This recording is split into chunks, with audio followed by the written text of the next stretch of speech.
Good afternoon. Imagine waking up tomorrow morning, grabbing your phone like you normally do, and realizing that every social media app had disappeared overnight. No TikTok, no Instagram, no Snapchat, no Facebook, nothing. How many times throughout the day do you think you would instinctively reach for your phone before remembering it was gone? For most of us, probably more times than we'd like to admit. Social media has become such a normal part of everyday life that we rarely stop to think about how much it influences us. We use it to keep in touch with friends, stay informed, watch funny videos, and even complete schoolwork. While social media has made our lives more connected than ever before, psychologists have also become increasingly interested in how these platforms affect the way we think, feel, and interact with each other. Today, I'd like to discuss the psychological effects of social media.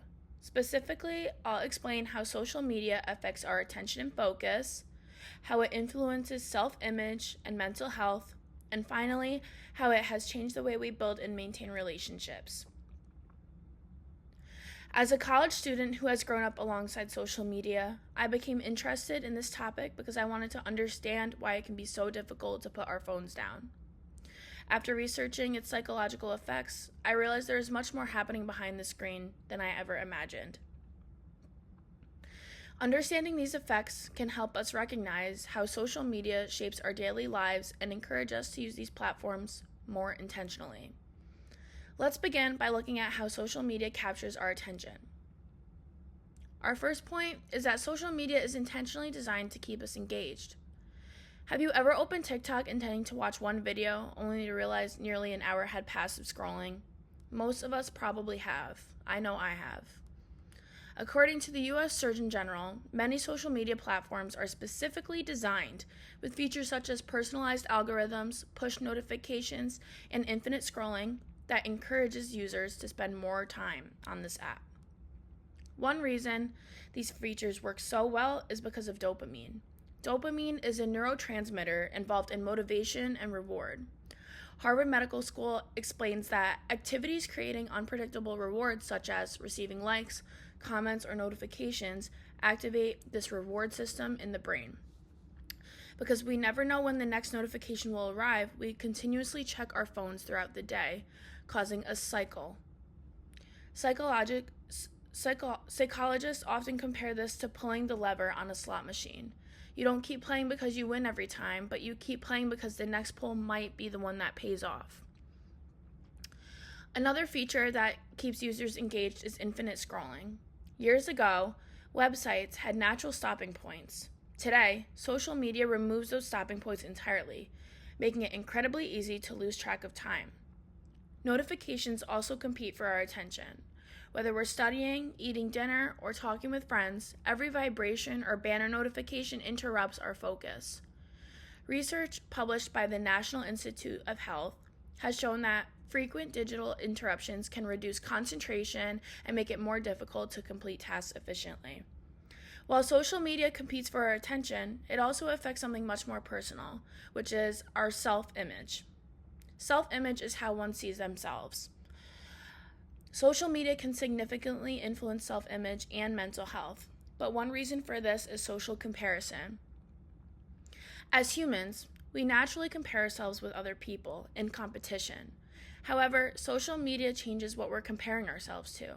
Instead of seeing someone's everyday life, we usually see carefully selected highlights, vacations, achievements, celebrations, and most importantly, edited photos. The American Psychological Association explains that constantly comparing ourselves to idealized images online can contribute to lower self-esteem and greater dissatisfaction with our own selves. Filters and editing tools also create unrealistic beauty standards. Especially for young girls like myself, many of the photos we see online have been altered in some way, making it easy to forget what we're looking at often is not reality. Another concern is the pressure to seek validation. This is through likes, comments, followers, views. It's easy to begin measuring success by numbers on a screen instead of by personal accomplishments. According to the U.S. Surgeon General, adolescents who spend more than 3 hours each day on social media face roughly twice the risk of experiencing symptoms of anxiety and depression compared to those who spend less time online. Psychologist Dr. Jean Twenge, whose research focuses on technology in young adults, has also found that increases in social media use often correspond with higher levels of loneliness, anxiety, depression symptoms. However, it's important to recognize that social media is not entirely negative. Online communities can provide emotional support, allow people to express themselves creatively, and connect individuals who might otherwise feel isolated because of shared interests or experiences. Like most technology, its effects depend largely on how it's used. Beyond influencing how we see ourselves, social media has also changed how we connect with other people. Finally, social media has transformed human relationships and communication. Think about how often we communicate today. Instead of calling someone, we send a Snapchat. Instead of going to someone's house and having a conversation, we do a FaceTime. Instead of asking how someone's day was, we react to their Instagram story. Instead of spending time together in person, we might spend hours sending each other TikToks. Technology has made communication incredibly fast and convenient, but at what cost? Convenience doesn't always create deeper relationships. According to the Pew Research Center, nearly all teenagers use social media, making it one of the primary ways young people communicate today. At the same time, online communication removes important parts of conversation, including tone of voice, facial expressions, and body language. Because of this, misunderstandings happen more easily than they do during face-to-face conversations.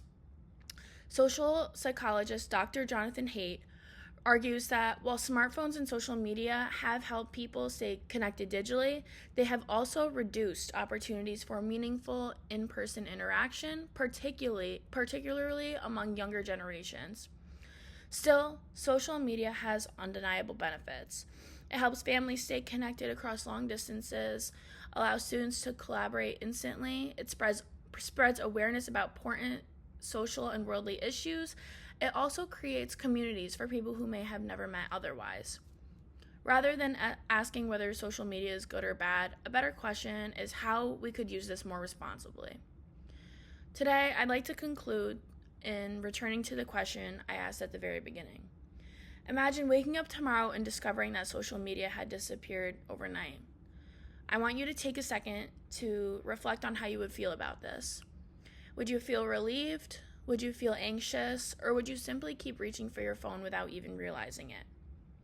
Today, we've explored how social media captures our attention through carefully designed features, influences self-image and mental health through comparison and validation, and how it reshapes the way we communicate and build relationships. Social media is one of the most influential technologies our generation has ever experienced, arguably the most. It entertains us, informs us, and connects us, but it also quietly shapes our habits, emotions, and everyday decisions. So the next time you instinctively unlock your phone and tap on Instagram, TikTok, or Snapchat, I just want you to pause for a second and ask yourself one simple question. Am I using social media, or is social media using me? Thank you.